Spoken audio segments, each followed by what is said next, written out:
Because if you say to, hey, here's our goal. We've agreed to have this current lifestyle that we currently have. Let's do that and even more, right? And we want to travel and we want to see our grandkids. What does that cost, right? We both agreed that this is what we want to do. What is that going to cost? Are we able to afford that? Say we both stop working. What assets do we have now? These are very thought-provoking questions that I'd be like, oh crap, right? We are not on the same page.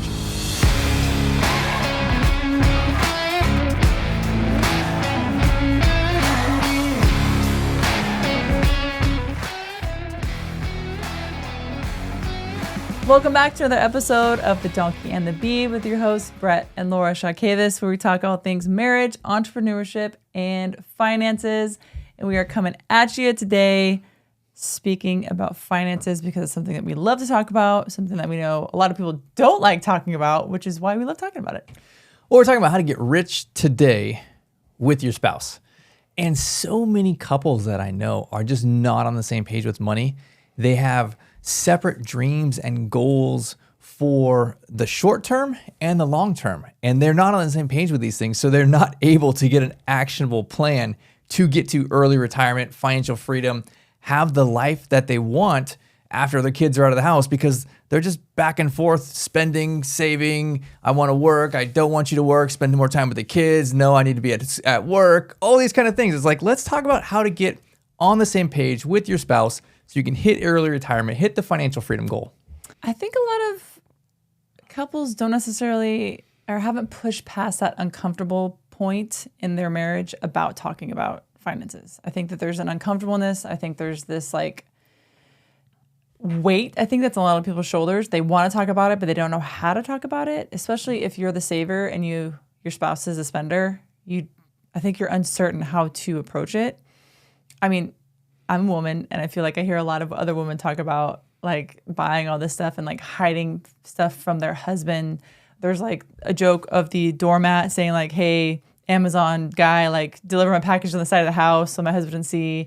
There's this aura of hey, let's hide our finances from each other and just kind of ignore and just, it's not there. It's okay. It's a strange thing. I feel like there's no upfront honesty about finances in a lot of marriages. Yeah. Well, even on the other side, a lot of times you'll have maybe the husband in charge of the finances and the wife or the other spouse has no idea what's really going on. Are we making enough money? Are we saving any money? How much do we have? Do we even have a rainy day fund? Is there anything in the 401k or retirement accounts?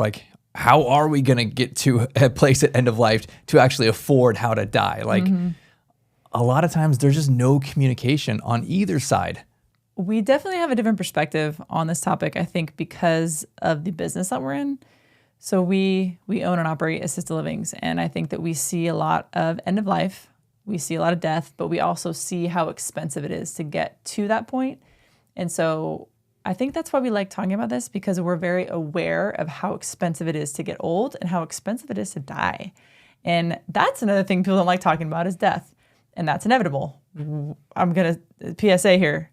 We are all going to die.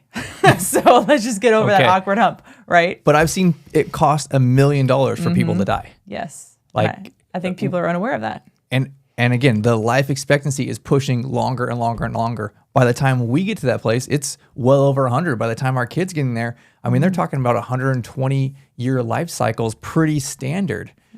So that kind of leads into this conversation for tonight. How do you get on the same page with your spouse? And I mean, do you have a plan to at least afford to die, let alone afford to live an extraordinary life and have early retirement and things like that? So we've talked about the spender, the saver. I also see a lot of times you have one spouse who wants to work. They're a hustler. They're trying to pick up the overtime, where the other spouse is not on the same page. They're like, I want the family time. I want you home with the kids. I want you sharing in these roles and duties and helping me be, the taxi driver for the kids, taking them all over the place, right?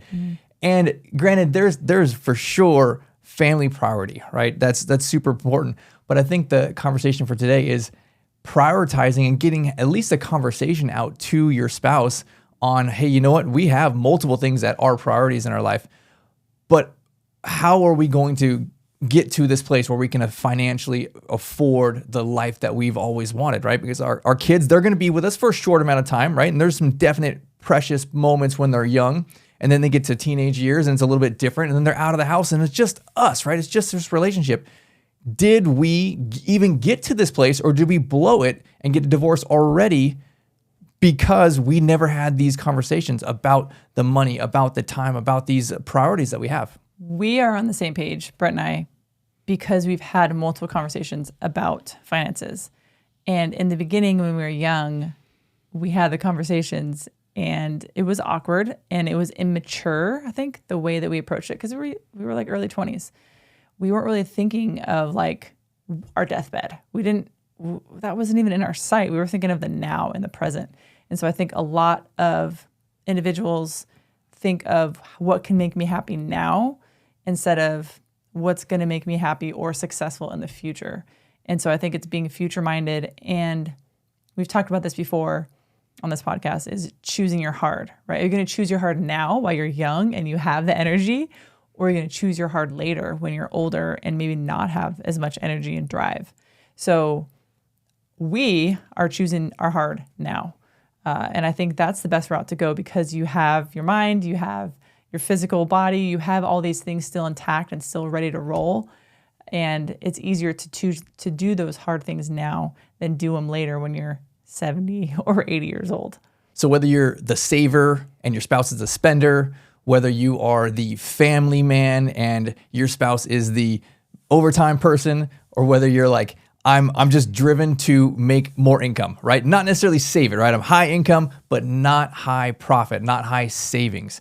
There's a disconnect in all of these things between you and your spouse. And I want to talk about how we structured a conversation that was at least easy enough for us to come back to multiple times and revisit throughout the different stages and seasons of our life in order to kind of reprioritize and get on the same page with, hey, here's our financial goals, how it ties in with our family goals, and here's realistically like kind of baby steps all the way through the different various stages of life.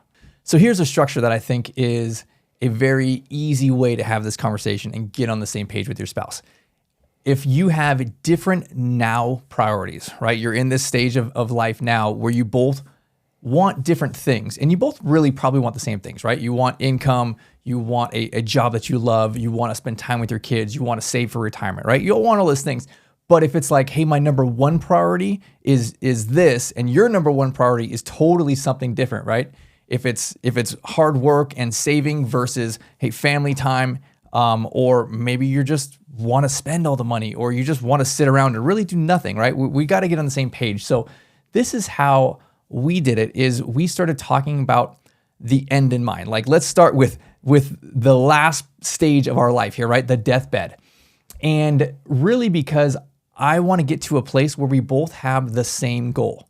Right now, we're having this conversation because we have different priorities. But when you have your deathbed, right, it's pretty easy to be like, hey, everyone really wants the same kind of thing, right? No one wants to die in a gross hospital. They don't want to be in one of those big, smelly nursing homes, right? Like, you want to have the financial means and your family around and your grandkids, right? That's how everyone wants to die. And I think it's pretty easy to start from that perspective because pretty much everyone wants the same kind of thing. And then from there, now you've said, hey, we have a future goal. We both want the same thing, right? Our deathbed stage of life. Then you just start working closer and closer and closer, right? Here's the objective, is that you find what is my shared goal, right? We have the same number one priority in this, and try and get as close to your current stage of life as possible.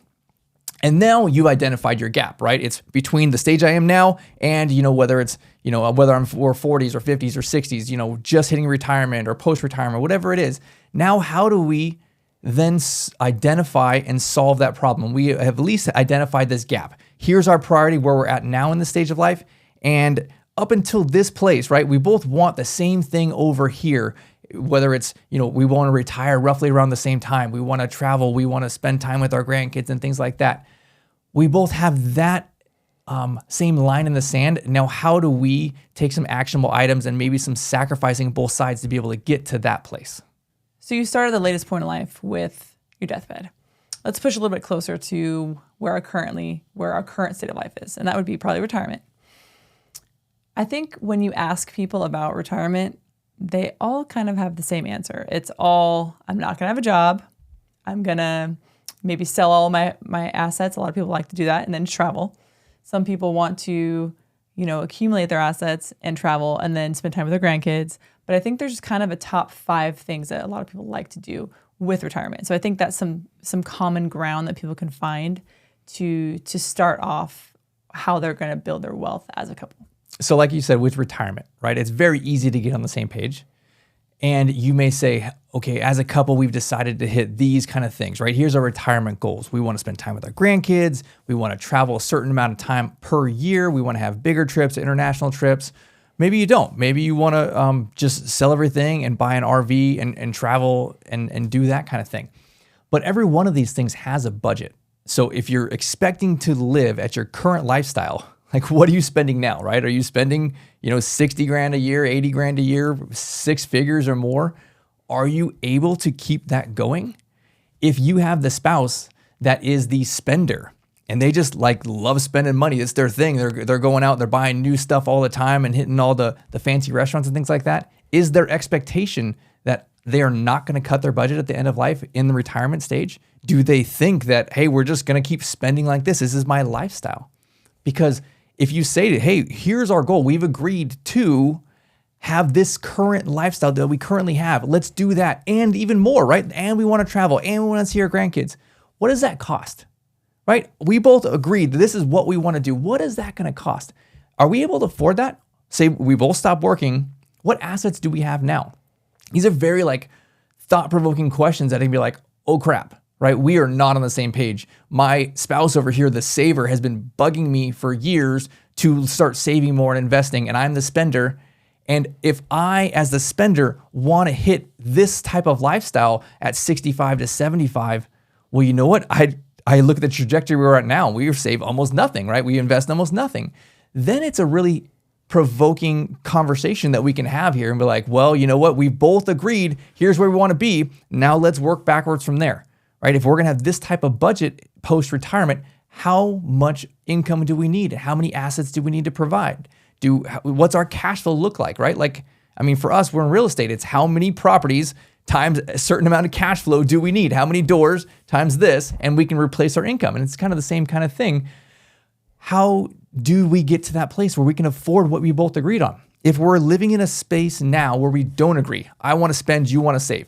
I want to work hard, you want me home with the kids, right? What does it look like 10 or 15 or 20 years from when we have a shared goal? And then let's math it from there. Can we afford that shared goal? And then it's just now we have identified a problem here, right? We both want this one thing, but we're not on a track at all to get there.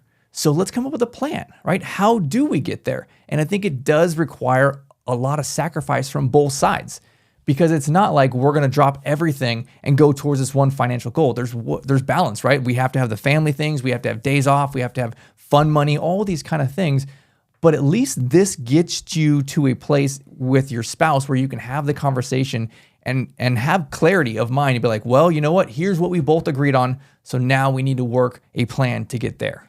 So it all sounds perfect, but I think that there are certain circumstances or seasons that come into play in your life that can kind of, I don't want to say derail because that's not the correct word, but kind of maybe get you off track a little bit in a way.